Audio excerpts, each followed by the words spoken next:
أعوذ بالله من الشيطان الرجيم.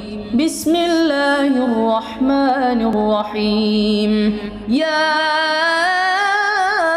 أيها الناس اتقوا ربكم الذي خلقكم من نفس واحدة وخلق منها زوجها وبث منهما رجالا كثيرا ونساء واتقوا الله الذي تساءلون به والأرحام إن الله كان عليكم رقيبا.